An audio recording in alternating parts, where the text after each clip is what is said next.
अस्सलाम वालेकुम। आप सबको एक मरतबा फिर से केमिस्ट्री की क्लास के अंदर वेलकम। आज जो टॉपिक हम लोगों ने डिस्कशन में शामिल किया है वो है आइसोमेरिज़म। आइसोमेरिज़म और इससे जो पहले की वीडियो है उसके अंदर हम लोगों ने सिर्फ आइसोमेरिज़म का इंट्रोडक्शन ऐड किया हुआ है और एक आध एग्जांपल ऐड की हुई है। आज हम आइसोमेरिज़म को डिटेल में डिस्कस करेंगे और इसकी जो फर्दर टाइप्स हैं वो भी डिस्कस की जाएंगी। तो सबसे पहले एक मरतबा से रिकॉल करते हैं कि व्हाट इज़ आइसोमेरिज़म। बेटा आइसो का मतलब होता है सेम, आइसो मीन्स होता है सेम, और मर्ज का मतलब होता है पार्ट्स। मर्ज का मतलब क्या होता है? पार्ट्स। आइसो मीन्स सेम और मर्ज का मतलब होता है पार्ट्स। ऐसे तमाम कंपाउंड्स जिसका मॉलिक्यूलर फार्मूला सेम हो लेकिन अगर उसका स्ट्रक्चरल फार्मूला डिफरेंट है तो इसे नाम दिया जाता है आइसोमर्स। उन कंपाउंड्स को, उन स्ट्रक्चर्स को नाम दिया जाता है आइसोमर्स और इस फिनोमिना को बोला जाता है isomerism. Compounds having same molecular formula but different structural formula known as isomers and this whole phenomena is known as isomerism। देखिएगा एक एग्जांपल मैं यहाँ पे कंसिडर कर रहा हूँ C4H10। C4H10 ये है हमारे पास एक मॉलिक्यूलर फार्मूला, इसे बोला जाता है ब्यूटेन। अब इस ब्यूटेन को किस तरीके से लिख सकते हैं? 1 2 3 4 कार्बन बिल्कुल इस तरह से स्ट्रेट भी ड्रॉ किए जा सकते हैं। इस कंपाउंड का अगर मॉलिक्यूलर फार्मूला देखा जाए तो ये बनेगा C4H10। बिल्कुल इसी तरीके से इस कंपाउंड को एक तरीके से और भी इसकी चेन बना के लिखा जा सकता है और यहाँ CH3, यहाँ पे CH3, यहाँ CH, यहाँ CH3। इसको भी अगर आप इसका मॉलिक्यूलर फार्मूला निकालेंगे तो ये बनेगा बेटा C4H10 बनेगा। अब इन दोनों चीज़ों के अंदर हमारे पास मॉलिक्यूलर फार्मूला सेम है लेकिन जो इसका स्ट्रक्चरल फार्मूला है चूँकि ये डिफरेंट है इसीलिए इन दोनों चेन्स को बोला जाएगा कि ये एक दूसरे के आइसोमर्स हैं। एक ऐसा फिनोमिना जिसमें कंपाउंड्स का मॉलिक्यूलर फार्मूला सेम हो लेकिन अगर तो उसका स्ट्रक्चरल फार्मूला डिफरेंट है तो इन दो कंपाउंड्स को बोला जाएगा आइसोमर्स और इस होल फिनोमिना को बोला जाता है आइसोमेरिज्म। ये आइसोमेरिज्म तक की जो बात थी ये तो हम लोगों ने पिछले लेक्चर के अंदर भी डिस्कस की हुई है, तो मैंने इसको एक मरतबा दोबारा से रिकॉल करवा दिया। अब देखना ये है कि आइसोमेरिज्म की फ़र्दर टाइप्स कौन कौन सी हैं। तो चलिए उसकी टाइप्स का जायज़ा ले लेते हैं कि कौन कौन सी टाइप्स हैं। बेटा आइसोमेरिज्म की दो मेन टाइप्स हैं। एक टाइप को बोला जाता है स्ट्रक्चरल आइसोमेरिज्म, स्ट्रक्चरल आइसोमेरिज्म, और दूसरे को बोला जाता है stereo isomerism, stereo isomerism, stereo isomerism. फिर ये फर्दर कन्वर्ट होता है ज्योमेट्रिकल और ऑप्टिकल आइसोमेरिज्म के अंदर, ज्योमेट्रिकल आइसोमेरिज्म और ऑप्टिकल आइसोमेरिज्म। फिर इनकी भी फर्दर टाइप्स हैं। तो ये स्टीरियो आइसोमेरिज्म की फ़र्दर टाइप्स हैं। हमें जो चीज़ डिस्कस करनी है, हमें डिस्कशन करनी है स्ट्रक्चरल आइसोमेरिज्म की। और स्ट्रक्चरल आइसोमेरिज्म की बेटा टाइप्स कौन कौन सी हैं? इसके अंदर हमारे पास चेन आइसोमेरिज्म है, चेन आइसोमेरिज्म के साथ साथ इसके अंदर पोजीशन आइसोमेरिज्म है, पोजीशन आइसोमेरिज्म के साथ साथ इसके अंदर है functional group, functional group isomerism, फिर मेटामेरिज्म, टॉटोमेरिज्म भी है। तो काफ़ी सारी इसकी जो है वो टाइप्स हैं लेकिन इंटरमीडिएट लेवल तक जो है हमें डिस्कस करनी है इसकी 4 types: chain isomerism, position isomerism, functional group isomerism and metamerism. ये चीज़ हमें इस लेक्चर के अंदर डिस्कस करनी है। तो डेफिनेशन मैंने आप लोगों को समझा दी है कि आइसोमेरिज्म की क्या इसमें डेफिनेशन क्या है और इसकी एक आध एग्जाम्पल से भी मैंने आप लोगों को समझा दिया है। अब जो हमारा टॉपिक है वो है स्ट्रक्चरल आइसोमेरिज्म। हमें स्ट्रक्चरल आइसोमेरिज्म की डिटेल्स को समझना शुरू करना है। चलिए आइसोमेरिज्म के अंदर अब जो फर्स्ट चीज़ हम डिस्कस करेंगे वो है स्ट्रक्चरल आइसोमेरिज्म की first type which is known as chain isomerism, also known as skeletal isomerism. Skeletal isomerism का भी इसे नाम दिया जाता है, चेन आइसोमेरिज्म या स्केलेटल आइसोमेरिज्म। ठीक है बेटा, ये चीज़ अब हमें इस टॉपिक के अंदर सबसे जो पहली टाइप है चेन आइसोमेरिज्म, ये चीज़ डिस्कस करनी है। देखें, चेन आइसोमेरिज्म हो, पोजीशन आइसोमेरिज्म हो, फंक्शनल ग्रुप आइसोमेरिज्म हो या फिर मेटामेरिज्म हो, सब के अंदर एक बात तो कॉमन है, वो क्या है कि इन तमाम चीज़ों के अंदर मॉलिक्यूलर फार्मूला सेम होगा लेकिन स्ट्रक्चरल फार्मूला इसका क्या होगा, डिफरेंट होगा। इसके अंदर चेन आइसोमेरिज्म के अंदर या स्केलेटल आइसोमेरिज्म के अंदर क्या होगा, इसमें मैं आप लोगों को एक एग्जांपल बता देता हूँ। Example of pentane, example of pentane से बात समझ लेते हैं। एग्जाम्पल ऑफ पेंटेन, बेटा पेंटेन का फॉर्मूला हुआ करता है C5H12। बेटा पेंटेन का क्या फॉर्मूला हुआ करता है, C5H12। मतलब जितने इसके अंदर कार्बन होते हैं उसका डबल करो और डबल करने के बाद उसमें 2 इजाफी हाइड्रोजन की अगर आप एडिशन कर देंगे तो ये बनेगा बेटा पेंटेन।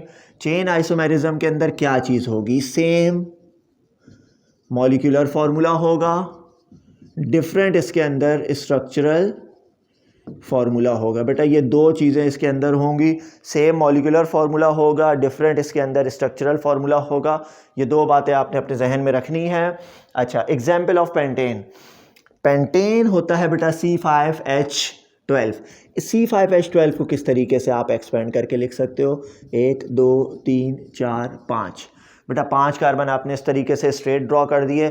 इसमें कार्बन के साथ हाइड्रोजन की अटैचमेंट हुई भी होती है, और वो इसलिए हुई भी होती है क्योंकि कार्बन ने अपनी टेट्रावैलेंट वैलेंसी को करना होता है पूरा।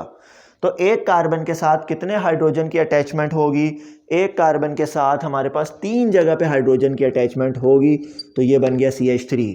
दूसरे ने 2 जगह बॉन्ड बनाया हुआ था, 2 हाइड्रोजन की और इससे रिक्वायरमेंट थी, तो ये बन गया CH2। यहाँ भी CH2 आएगा, यहाँ भी CH2, और आखिरी वाले पे 3 हाइड्रोजन की अटैचमेंट इसलिए होगी क्योंकि इस कार्बन ने 1 जगह बॉन्ड बनाया हुआ है, 3 जगह इसे और बॉन्ड बनाना था। तो ये आपके पास एक कंपाउंड बन गया। अगर इसका मॉलिक्यूलर फार्मूला देखोगे तो बनेगा C5H12 बन जाएगा, C5H12। और इस कंपाउंड को नाम दिया जाता है बेटा नॉर्मल पेंटेन। क्या नाम दिया जाता है इस कंपाउंड को, नॉर्मल पेंटेन। अगर आपके पास किसी भी हाइड्रोकार्बन की स्ट्रेट चेन बन रही हो, उसमें किसी किस्म की कोई शाख ना हो, कोई ब्रांच ना हो, तो इसे बोला जाता है नॉर्मल पेंटेन। तो यहाँ पे एक स्ट्रेट चेन बन रही है, और अगर स्ट्रेट चेन बनती है तो इस कंपाउंड को बोला जाता है नॉर्मल पेंटेन। दूसरी बात, क्या इस चेन को किसी और तरीके से लिखा जा सकता है, बिल्कुल लिख सकते हैं इसको। 1 2 3 4 कार्बन हमने स्ट्रेट बना दिए, एक कार्बन हमने यहाँ पे इस तरीके से जोड़ दिया, तो आखिरी वाले कार्बन ने 1 जगह बॉन्ड बनाया हुआ है, टोटल होने चाहिए 4 बॉन्ड। तो 3 जगह यहाँ हाइड्रोजन, 2 जगह यहाँ हाइड्रोजन, 1 जगह यहाँ हाइड्रोजन, और 3 जगह पे यहाँ पे हाइड्रोजन, और 3 हाइड्रोजन यहाँ। जब आप कार्बन गिनोगे 1 2 3 4 5 कार्बन इसके अंदर हैं,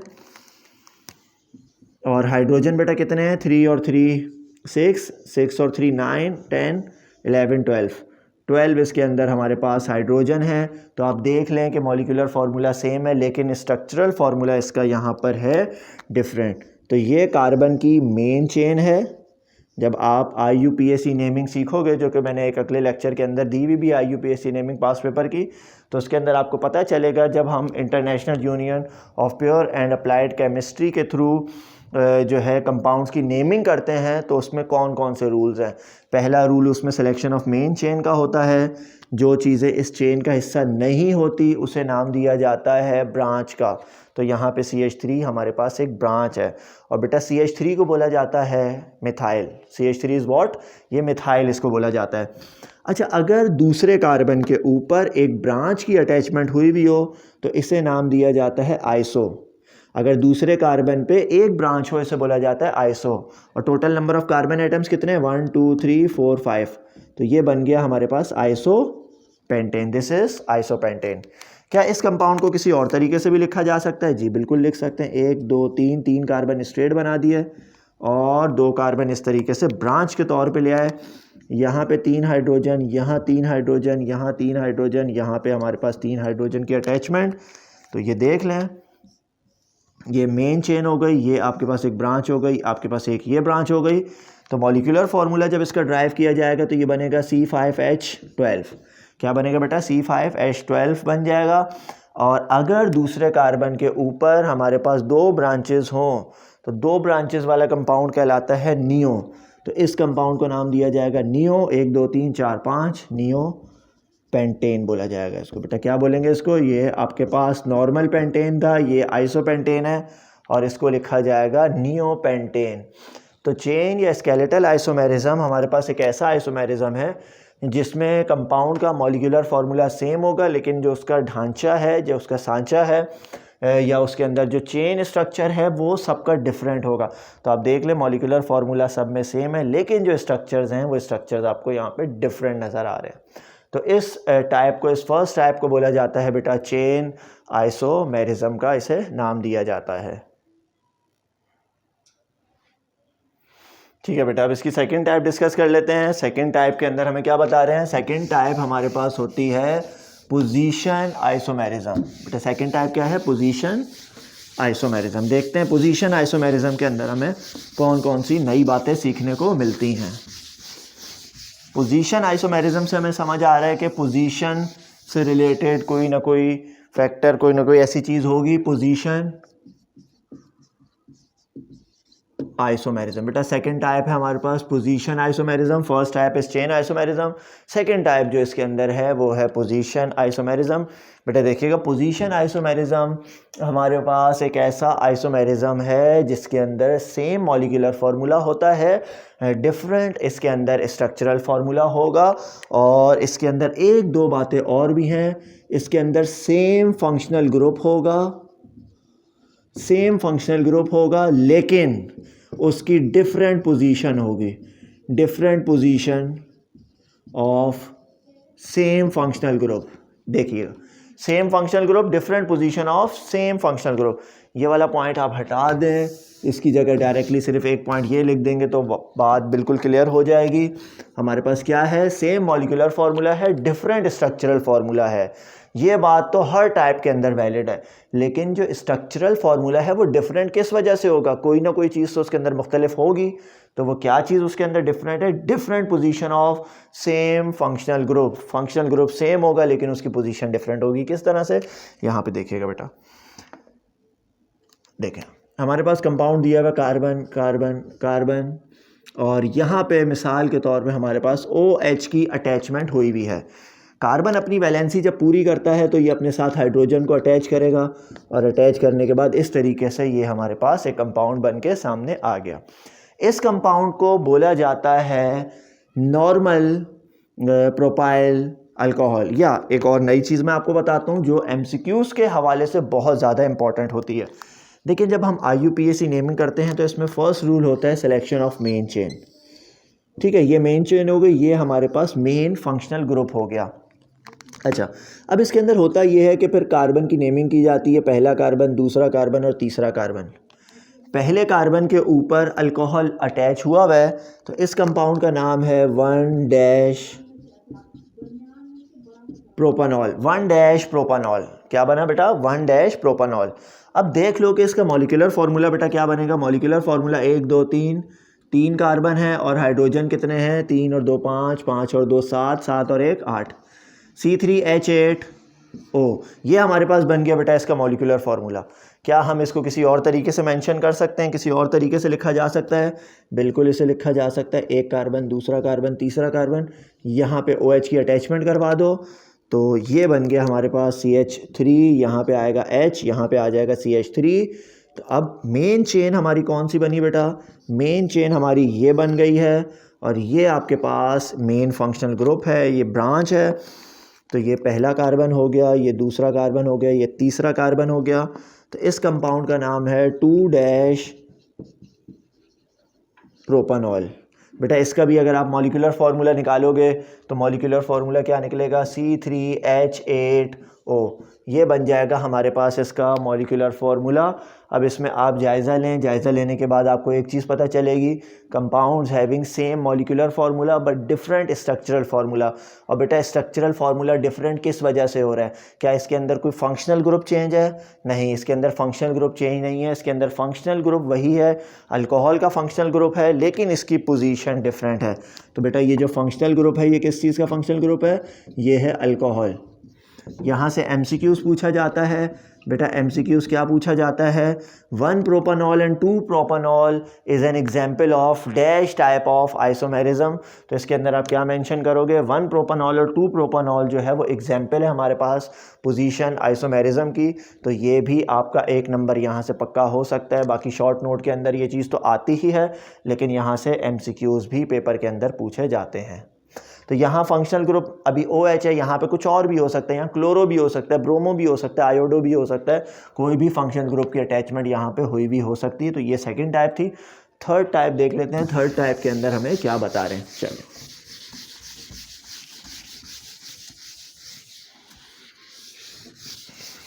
ठीक है बेटा। अब next is functional group isomerism. बेटा थर्ड टाइप कौन सी है?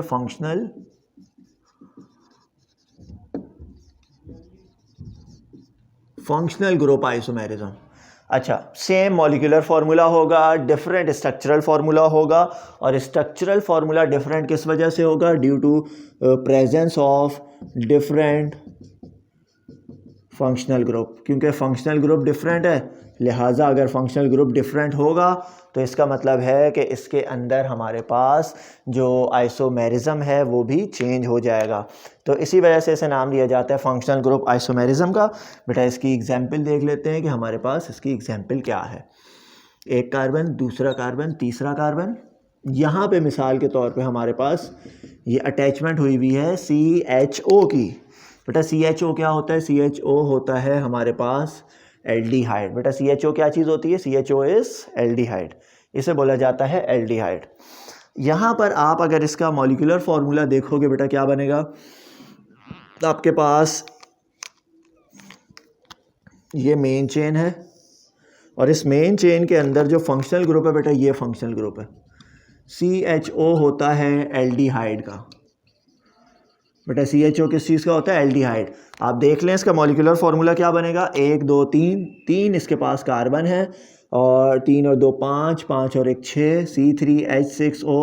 ये बन गया इसका मॉलिक्यूलर फार्मूला। बेटा ये इसका स्ट्रक्चरल फार्मूला है, ये इसका मॉलिक्यूलर फार्मूला है। दूसरा, अब इसी का दूसरा आइसोमर्स देखते हैं किस तरीके से बनेगा। एक कार्बन, दूसरा कार्बन, यहाँ पे O, यहाँ पे carbon.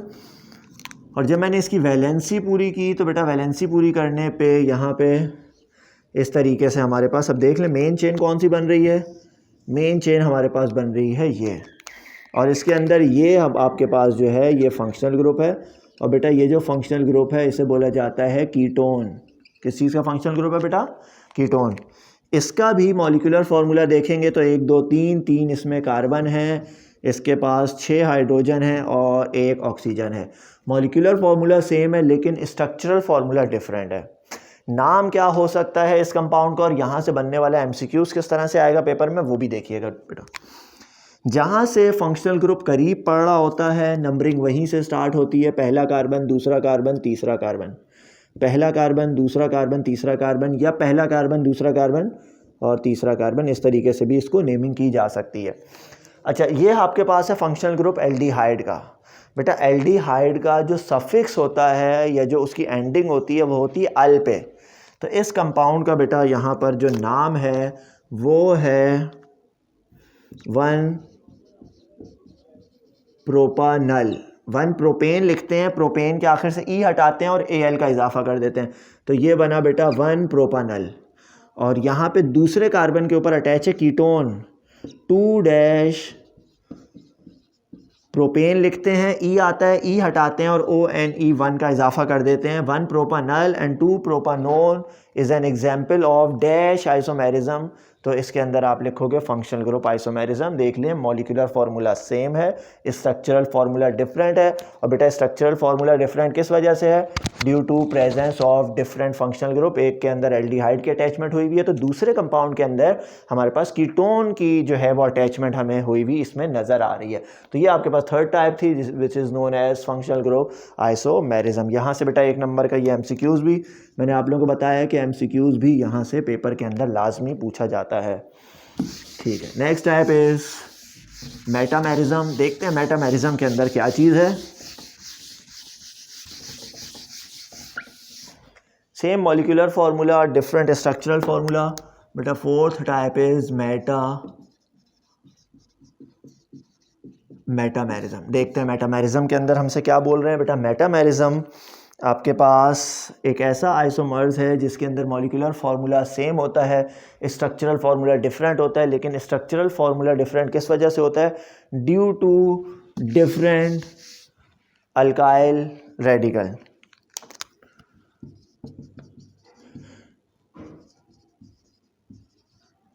On both sides of same functional group.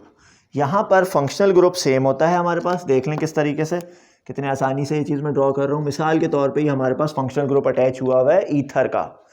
Ether का फंक्शनल ग्रुप अटैच हुआ हुआ है और इसके राइट साइड पे मान लो कि हमारे पास 2 कार्बन है। इसके लेफ्ट साइड पे भी कितने कार्बन है बेटा? 2 कार्बन है।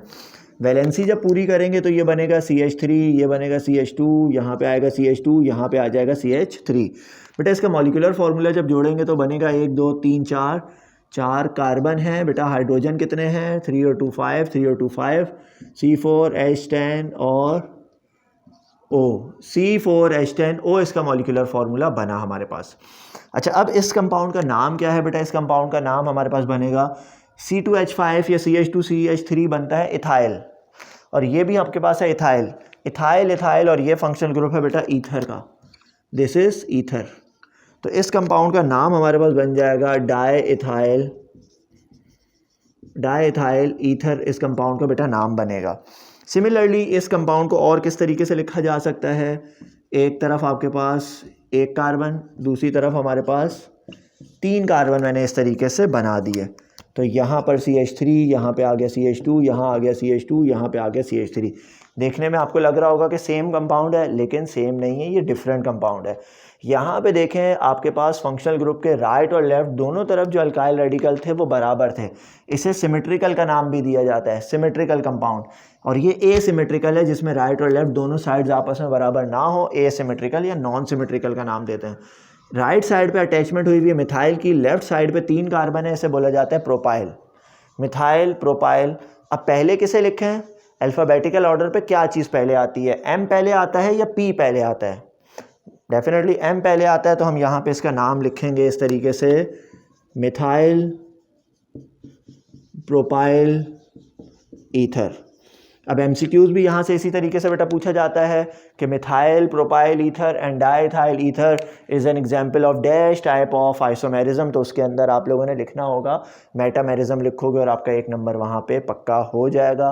उम्मीद है कि जो चीज़ें इस लेक्चर के अंदर आप लोगों को समझाने की कोशिश की गई है वो बहुत अच्छे तरीके से समझ आ चुकी होगी।